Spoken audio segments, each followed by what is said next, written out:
Hello! అందరూ ఉన్నారా? ఉండాలి కదా మరి అంటారా?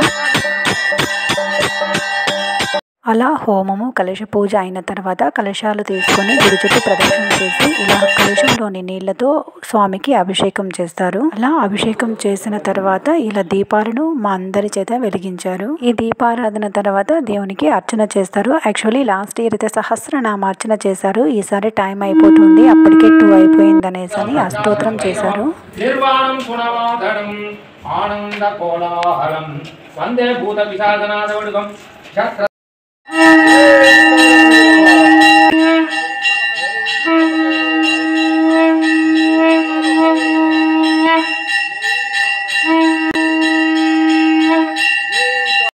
అలా అర్చన అయిన తర్వాత మహామంగళహారతి ఈ ప్రసాదాలన్నీ దేవునికి సమర్పిస్తారు. తర్వాత వచ్చిన వాళ్ళందరికీ మర్చిపోకుండా తీర్థ ప్రసాదాలు అందిస్తారు. Thank you for watching.